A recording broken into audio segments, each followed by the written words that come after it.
क्यों करते हैं रुद्र अभिषेक? क्या महत्व है सावन माह में रुद्र अभिषेक का? सबसे पहले रुद्र अभिषेक किसने करवाया था? रुद्र अर्थात भूतवान अभिषेक। भगवान शिव और रुद्र परस्पर एक दूसरे के पर्यायवाची हैं। शिव को ही रुद्र कहा जाता है। अभिषेक का शाब्दिक अर्थ होता है स्नान कराना और रुद्राभिषेक का अर्थ है भगवान रुद्र का अभिषेक अर्थात शिवलिंग पर रुद्र के मंत्रों द्वारा अभिषेक करना। यह एक पवित्र स्नान होता है जो रुद्र रूप भगवान शिव को कराया जाता है। रुद्र अभिषेक भगवान शिव को प्रसन्न करने का सबसे सर्वश्रेष्ठ तरीका है। रुद्र अभिषेक क्यों करते हैं? रुद्र अष्टाध्यायी के अनुसार शिव ही रुद्र है और रुद्र ही शिव है अर्थात रुद्र रूप में प्रतिष्ठित भगवान शिव ही हमारे सभी दुखों को शीघ्र अतिशीघ्र समाप्त कर देते हैं। वस्तुतः जो दुख हम भोगते हैं उसका कारण हम सब स्वयं ही हैं। हमारे द्वारा जाने अनजाने में किए गए गलत और प्रकृति के विरुद्ध आचरण के परिणाम स्वरूप ही हम दुखों को भोगते हैं। रुद्र अभिषेक का आरंभ कैसे हुआ था? पौराणिक और प्रचलित कथा के अनुसार भगवान विष्णु की नाभि से निकले कमल से ब्रह्मा जी की उत्पत्ति हुई। ब्रह्मा जी जब अपने जन्म का कारण जानने के लिए भगवान विष्णु के पास गए तब उन्होंने ब्रह्मा जी को उनकी उत्पत्ति का सारा रहस्य बताया और बताया कि मेरे कारण ही आपकी उत्पत्ति हुई है। परंतु ब्रह्मा जी ये मानने को तैयार ही नहीं हुए कि श्री हरि विष्णु से उनकी उत्पत्ति हुई है। दोनों के बीच में इस बात को लेकर भयंकर युद्ध होने लगा। इस युद्ध से क्रोधित होकर भगवान रुद्र लिंग के रूप में प्रकट हुए। जब ब्रह्मा जी और विष्णु जी को इस लिंग के आदि अंत का पता नहीं चला तब उन्होंने हार मान ली और लिंग का अभिषेक किया जिससे भगवान शिव बहुत प्रसन्न हुए। ऐसा कहा जाता है यहीं से ही रुद्राभिषेक का आरंभ हुआ था।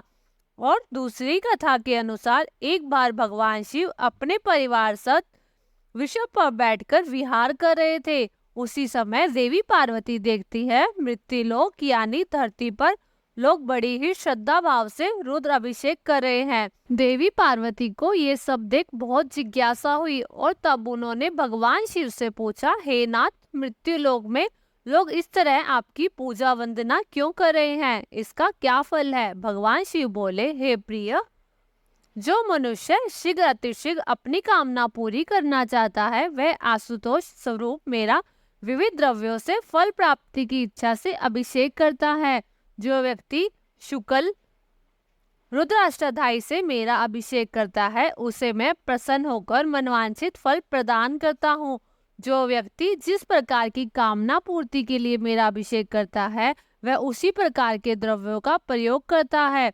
अर्थात यदि कोई वाहन, भवन, पशु प्राप्त करने की इच्छा से मेरा रुद्राभिषेक करता है तो उसे दही से रुद्राभिषेक करना चाहिए और यदि कोई रोग से छुटकारा पाने के लिए मेरा रुद्राभिषेक करता है तो उसे कुशा के जल से मेरा अभिषेक करना चाहिए।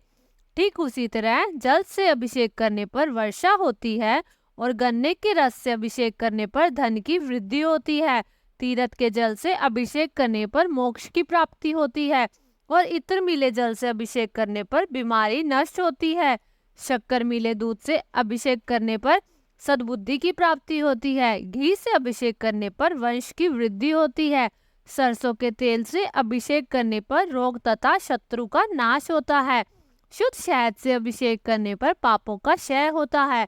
इस प्रकार भगवान शिव के रुद्र रूप के पूजन और अभिषेक करने से अजाने अनजाने में होने वाले पापाचरण से भक्तों को शीघ्र अतिशीघ्र छुटकारा मिल जाता है और साधक में भगवान शिव की भक्ति का उदय होता है।